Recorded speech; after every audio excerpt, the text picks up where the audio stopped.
Todo guatemalteco e incluso muchos extranjeros saben que el nombre de nuestra ciudad capital es el que corresponde al de la República de Guatemala, aunque sabemos que su nombre correcto es la Nueva Guatemala de la Asunción. Sin embargo, con esa manía que tenemos los guatemaltecos de poner sobrenombres o motes a casi todo, son muchos en los departamentos que afirman con toda seriedad que van a la Capirucha, refiriéndose a la capital de Guatemala. ¿A quién se le ocurrió tal cosa? Vaya usted a averiguar lo que seguramente envejecerá antes de que logre la identidad de semejante guasón. El caso es que cuando es fundada la ciudad capital, en pocos años se habían trazado las calles, señalando que en un solar o terreno determinado se construiría un templo o iglesia X. No había pues calles que tuviesen nombre y los barrios por supuesto no existían ni en las páginas amarillas, ya que tampoco las habían inventado en el siglo XVIII. A pesar de ello, se sabe que todas las calles, llegado el siglo XX, tenían un nombre con el cual podía ser identificada por todos los capitalinos. Hay que recordar que el trazo original de nuestra nuestra ciudad capital, tenía apenas 12 calles que iban de la primera a la 12ª y de primera a la 18ª, es decir, caminando a paso regular. Nuestra ciudad capital podría ser recorrida como si se tratase de un largo paseo en muy pocas horas.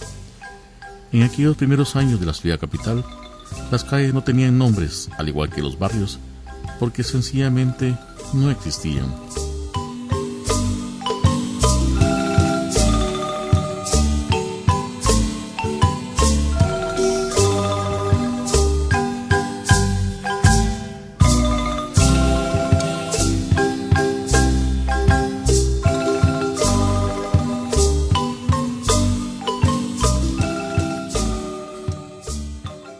Hola amigos de Celaje de mi Tierra, el programa de la cultura guatemalteca.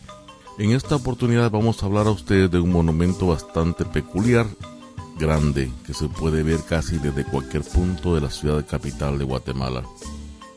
Y ocurre que en nuestro caminar por las calles y avenidas de Guatemala nos hemos tropezado con una avenida bastante transitada de nuestra Nueva Guatemala de la Asunción, que además de ser muy transitada, tiene este monumento, que es el más visible de nuestra tierra Guatemala, creo yo.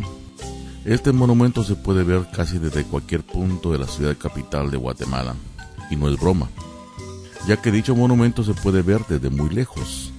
Se trata de la 7ª avenida de la zona 9 de nuestra ciudad capital de Guatemala, y el monumento, la llamada Torre del Reformador.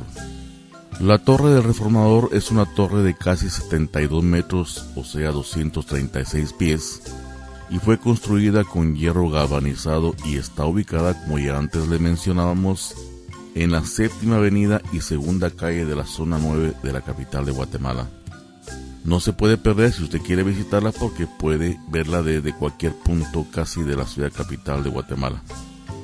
Ya le dimos la dirección donde está ubicada, además que la podrá ver casi desde cualquier punto, o sea, usted pase por ahí cerca de la zona 9 y la verá. Desde la zona 1 también se puede ver.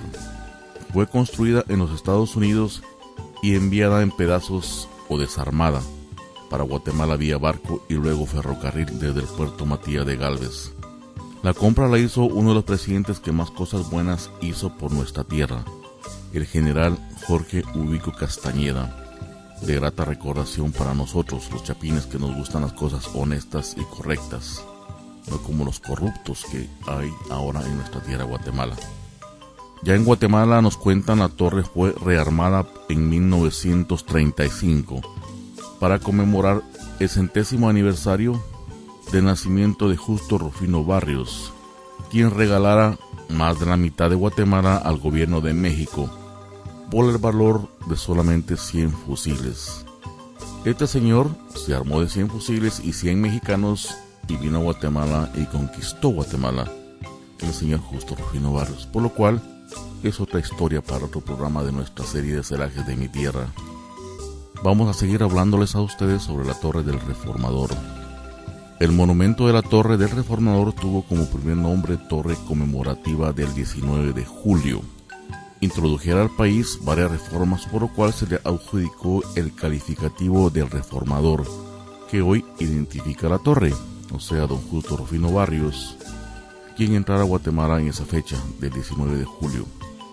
La Torre del Reformador es una estructura de hierro que alcanza los 72 pies, como ya antes les mencionamos, de altura, y fue elaborada en Estados Unidos a un costo en ese tiempo que superó los 49,000 quetzales. Fue construida por la empresa United States Steel Product Company y consta de una estructura de hierro galvanizado parecida a la Torre Eiffel de París, y fue erigida para la Golden State International Exposition, allá en Los Ángeles, California. Esta torre fue presentada para su venta en una feria celebrada en California, en Estados Unidos, en 1934. Los guatemaltecos que la vieron en la exhibición regresaron a Guatemala y le comentaron de su belleza a Jorge Ubico, quien decidió comprar la torre. Según la memoria de la Secretaría de Fomento de 1933 de esa época, al llegar las piezas de la estructura metálica se procedió a colocarse en el Boulevard 15 de Septiembre, que es la séptima avenida, no en la segunda calle, como se encuentra actualmente, en donde varios mecánicos expertos de la empresa que la vendió llegaron con el objeto de colocar las enormes piezas de hierro para la erección de la torre. Por nuestra parte, fue un equipo de guatemaltecos que se encargó de revisar los planos para su instalación, que correspondía a cimientos y drenajes, los cuales estuvieron a cargo del ingeniero Arturo Bickford, alcalde de la ciudad de Guatemala, con la colaboración de la Secretaría y Fomento, y por supuesto la Dirección de Obras Públicas. Esta estructura metálica guarda semejanza a la Torre Eiffel que se encuentra en París, según nos cuentan, y en su parte superior tiene una campana que fue donada por el gobierno de Bélgica cuando a una baliza como especie de faro que con los años dejó de funcionar. En el año de 1986 fue instalada una nueva baliza que igualmente dejó de funcionar en el año de 1994. Fue reemplazada por uno que donó la empresa American Airlines, que es de utilidad como guía para los aviones que se dirigen al aeropuerto La Aurora. Don Tomás del Somatón nos contó que él trabajó muy cerca de dicha torre en una de las empresas que se dedicaban a la reparación y venta de motocicletas. Él, como mecánico de moto, le tocaba salir a darle la probadita a las motos recién reparadas o de gente que llegaba a pedir algún presupuesto para la reparación de las motos. Hubo cierto día, nos contó él, que como a eso de las 9 de la mañana salió a revisar una de las motos de un cliente que había llevado ahí al taller, cosa que hacía más o menos dándole una vuelta a la manzana para ver qué problemas tenían las motos y poder así darle un buen presupuesto de la reparación.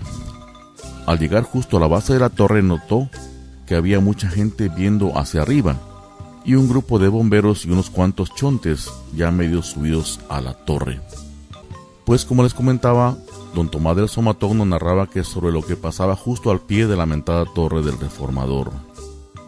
Y es que fíjese, nos decía él, que había un hombre quien había subido por uno de los costados de la torre y se encontraba sentado sobre uno de los tendales de la misma. No estaba muy alto, quizás a unos 10 o 15 metros del suelo, pero no hacía ningún caso a los ruegos de los bomberos para que se bajara. Yo, como soy medio guanaco, me detuve a ver el acontecimiento, ni bobo que me lo perdería, decía don Tomás del Somatón. El hombre parecía ser medio loquito. Algunos lo conocimos porque acostumbraba a pasearse medio borracho por las cuadras del sector. De aquí yo no me bajo, decía el borrachito, porque si no me meten al tambo los chontes y a Pavolandia yo no quiero ir. Además no le estoy haciendo a nada a nadie, solo estoy viendo el panorama, decía el bolito gritando desde donde se encontraba sentado en una de las vigas de la torre. Dos intrépidos bomberos se subieron por la parte posterior de donde él se encontraba con unas varas de bambú para tratar de hacerlo bajar, mientras un grupo más grande de bomberos y chontes se reunían en la parte baja para esperar y tratar de capotear al señor este por si se caía. Dicho y hecho, don César, nos decía don Tomás del Somatón. Para dos puyas no hay toro valiente, como dicen ahí en España, y estos con las varas lo acosaron y lograron que éste perdiera el equilibrio, cayendo a tierra en donde lo esperaba una plebe de bomberos y chontes. Vamos a seguir hablándoles a ustedes sobre la Torre del Reformador y la anécdota que este señor nos comentaba sobre dicho hecho. Él trabajó muy cerca de allí, en una fábrica o distribuidora de motocicletas, según nos platicara él. El pobre bolito perdió pie y cayó sobre el grupo de bomberos que ya lo esperaban en el suelo. Cayó sobre unos cuantos, quienes lograron amortiguar el golpe del bolito, no sin antes haber recibido algunas patadas y trompadas que éste les diera al caer. Solo logré ver que el bolito medio puso las patas en banqueta y salió chiflando como alma que lleva al diablo. Un par de chontes hicieron la mueca como que iban a salir corriendo, pero se detuvieron. Era mejor quedarse a socorrer a los golpeados por el bolito, quien en su caída libre les botó los dientes a un bombero y dejó la nariz rota y sangrando a uno de los chontes.